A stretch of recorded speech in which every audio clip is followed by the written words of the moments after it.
Assalamualaikum warahmatullahi wabarakatuh. Kembali di Sekian Arif Revolution. Buat siapapun dan dimanapun, semoga masih dalam keadaan sehat walafiat. Yang sakit semoga diberikan kesehatan, dan sehat dijaga baik-baik kesehatannya.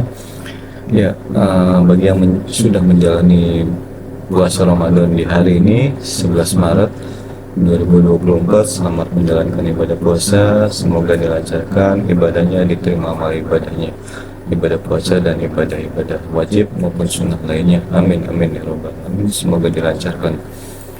Dan sebelumnya mohon maaf lahir dan batin.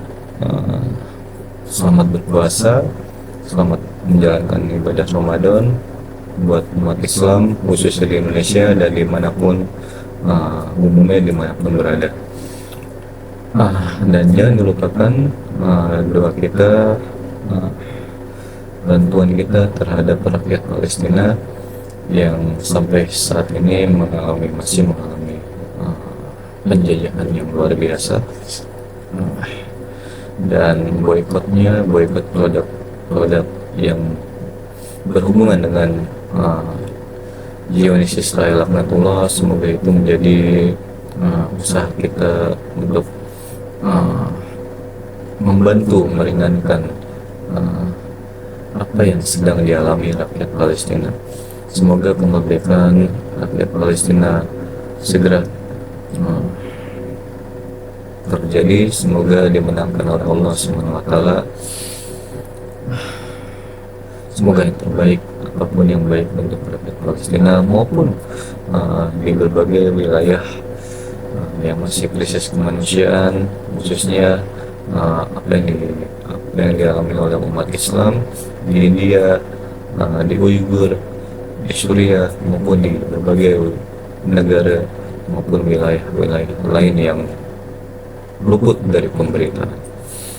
Oke, kali ini sedikit pembahasan soal apa yang sedang ramai viral belakangan ini terkait salah satu pejabat atau menteri, yaitu Bahlil ya. Di sini ada postingan dari Twitter dari @Imam Irmansyah Adi, ya, Uang Adi, dengan cuitan malaikat pun akan berubah jadi iblis ketika masuk dalam sistem dinasti Blimbing Sayur. Bahlil bisa berubah jadi Bahlil ya. Bahlil bisa berubah jadi Bahlil, lantas kecurangan makin subur dengan tagar lawan curang brutal. Seperti apa videonya ya? Ini dari DPP NCW, National Corruption Watch ya.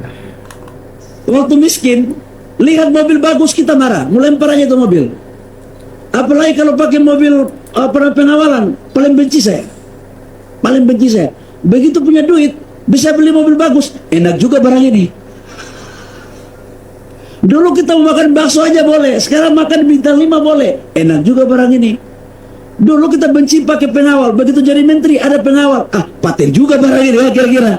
Jadi saya mau sampaikan untuk kalian, jangan coba-coba bilang bahwa kita oligarki atau yang oligarki itu gak bagus. Tunggu kalian, saya mau tunggu. Begitu suatu saat kalian jadi pejabat, jadi orang kaya, mungkin kelakuan kalian akan lebih jahat daripada saya. Wah, amit-amit memang baik. Alhamdulillah sih, kalau saya sendiri khususnya tidak pernah melakukan atau berperilaku semacam itu ya. Istilahnya saya pernah mengalami sesuatu hal yang tidak enak, sulit gitu ketika dapat meraihnya. Saya tidak seperti itu. Alhamdulillah. Ini ngeri sekali tanggapan hal ini ya, atau ungkapan atau pernyataan seperti ini. Saya nggak kurang tahu ya, ini kapan, di mana. Sungguh ngeri sekali sebenarnya statement seperti ini. Kita lanjut. Saya mau sampaikan aja, memang barang-barang enak ini membuat cemburu semua orang. Saya mau sampaikan, makanya orang punya jabatan juga, kalau ada partai yang masih ingin berkuasa, tiba-tiba nggak mau berkuasa, ada fitnahnya macam-macam, ya wajar saja itu terjadi. Gitu loh. Sudah sampai di mana ini? Saya sebetulnya agak kaget gitu ya, kenapa seseorang yang naik secara sosial begitu rupa tuh bukannya menundukkan kepala dengan rasa syukur, tapi sepertinya kok menjustifikasi tindakan-tindakan yang menjadi concern banyak orang tadi. Misalnya ada kata-kata waktu aktivis kita lihat mobil mewah melintas marah, apa ya harus marah gitu kan, tidak perlu marah gitu.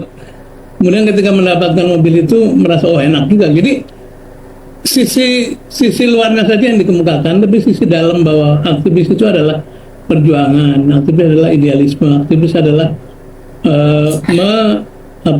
ingin mencapai sesuatu dengan cara-cara yang baik. Itu kelihatannya dilupakan sama sekali, dan menurut saya itu statement yang berbahaya karena diucapkan di depan generasi muda yang seharusnya mereka ingin mendapatkan banyak sekali keteladanan gitu. Dan saya kira lihat respon di media sosial itu buruk sekali, seperti sedang mengkonfirmasi bahwa dia bergeser dari orang susah menjadi orang yang punya kuasa dan punya uang. Dan ya kurang lebih seperti itu, di 2 menit 20 detik ya.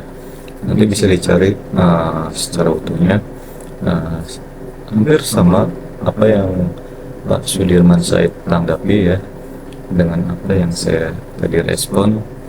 Ya, mengerikan sebenarnya statement itu, bila mana memang di dalam hal ini ditampilkan atau diutarakan di halayak publik, dan apalagi di anak-anak muda generasi milenial saat ini.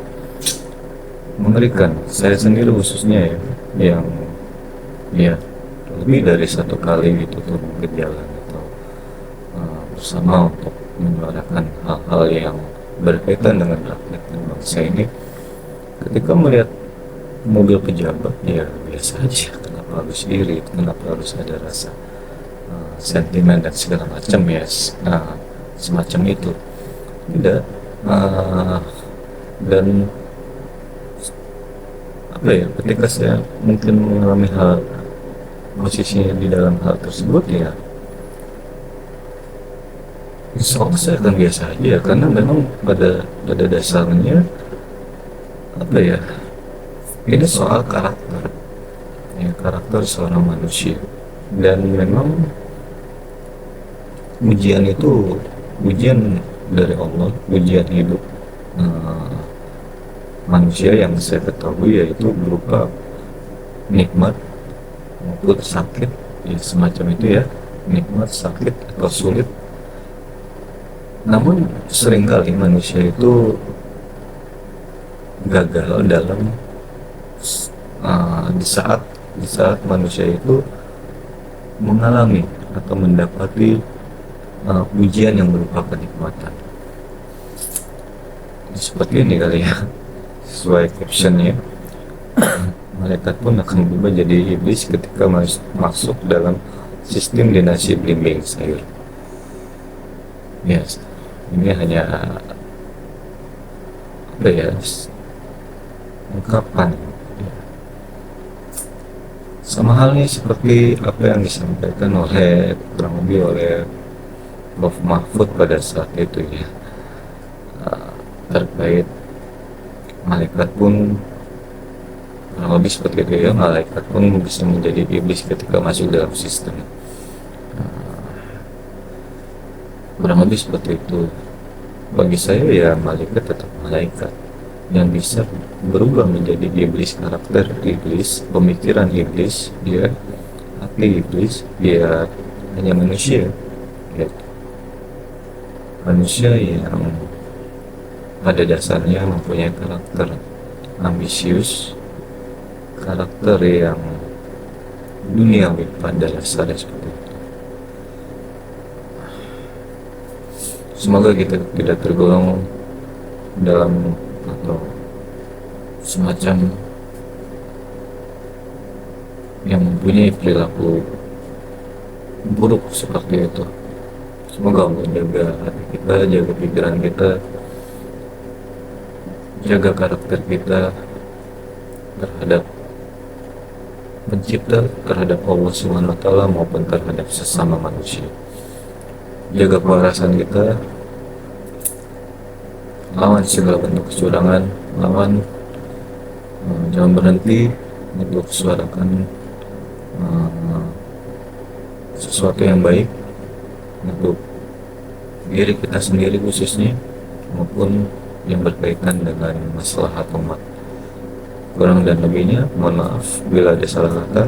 Semoga bermanfaat. Wassalamualaikum warahmatullahi wabarakatuh.